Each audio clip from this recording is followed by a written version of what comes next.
retail seems to be like a scary conversation when it really should not be. We are just selling shampoo. It's not like we're selling like some crazy ass product, okay? It is something that is in everybody's showers.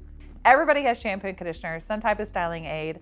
I promise you, if you count the amount of products that you use today just to get ready to come here, it's gonna be probably at least 10 products, at least. So when we're talking about retail sales, it is not something to be scared of, because 84% of your guests are going to purchase retail. They might as well purchase it from you. So when clients are purchasing retail, it actually equals retention and profitability and scalability for our companies.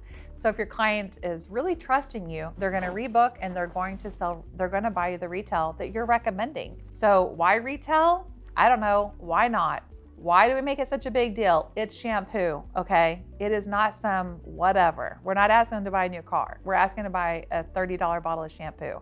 So if we can just simplify it, that we're listening to our guest needs and that we offer solutions to them. And sometimes a solution is an additional service, but sometimes it is what they're using at home during those 5 weeks that they're not with you, that they're going to really experience a lot and really enjoy their cut and color that they're receiving today, because they know exactly what to do to take care of it. So please, take the scariness and the weirdness out of retail. It really should not be. It really should be a tool that you're using for your long-term client success.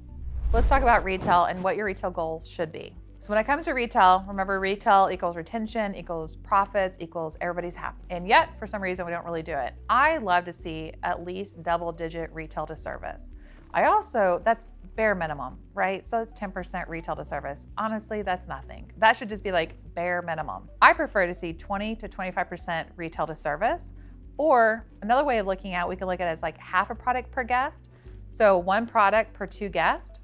And really my top service providers, I prefer them selling at least 1 retail item per guest. So when we're looking at retail and what goals do we need to be hitting, we want to look at a baseline of your company. That's why our weekly monthly tracker is really great, because it allows me to see each service provider that's working for you, what they're doing on average in retail, and how can we bump that up just a little bit until we get to really our desired results with retail. So we want to take the baby steps in setting the ultimate goal. So right now, take a look at what is your company baseline? What if you bump that up 3 to 5% more? What difference would that make for your employees and their paycheck? What would make a difference in your profitability and your clients' experiences? So yeah, retail goal, it really does just depend. But I would say absolutely bare minimum, we want it to be into double digits when it comes to retail to service.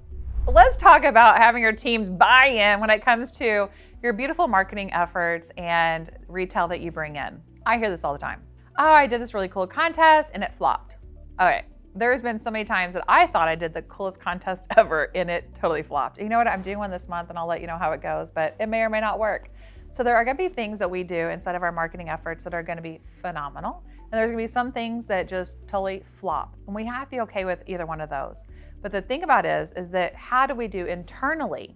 So when we look at, say, a marketing promotion, and it's all about selling retail. Buy 3 products, spin the wheel, as an example. And that wheel, they get whatever. We have to build up the excitement for our team. So are we doing something fun for not only for the team and the customers? So in the break room, do you have a really fun board that you're kind of tracking the retail sales?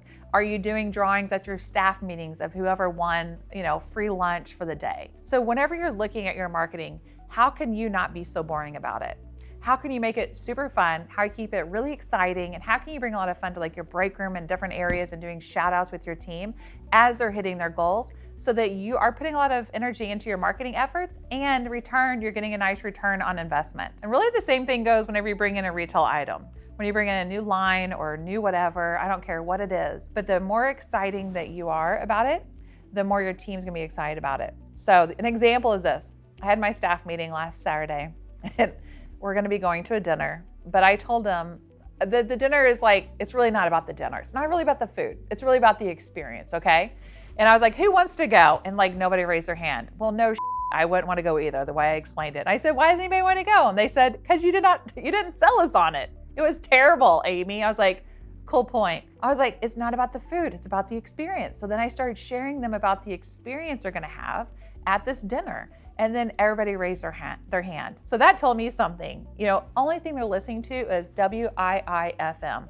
What's in it for me? And that's it. They want to know what's in it for them.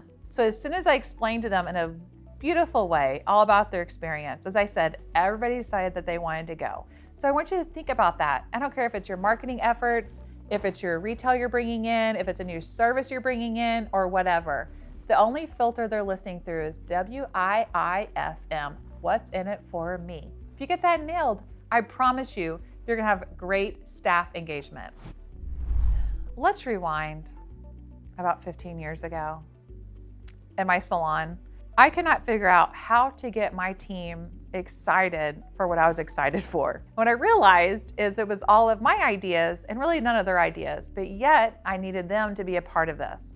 So what I did is I started a thing called a yearly planning meeting. And this planning meeting, my very first one, it really did change my life. Now, keep in mind, only like 5 of my team members showed up because it's not mandatory. But in that planning meeting that we had, it was off-site, it was fun. I brought gifts for everybody.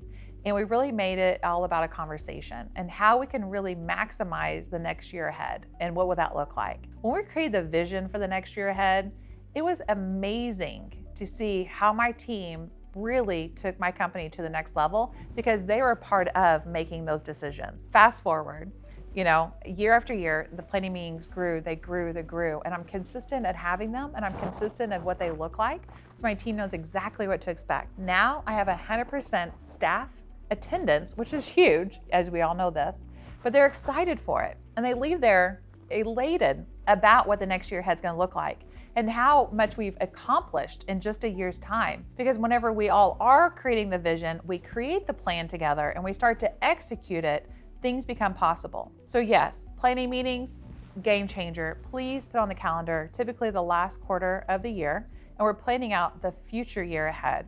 And I'm gonna tell you right now that you will hit your vision and your goals so much quicker and faster with the buy-in of your team. We can do so many more things together as a team and as a community than the owner feeling they have to drag the whole company on their shoulders.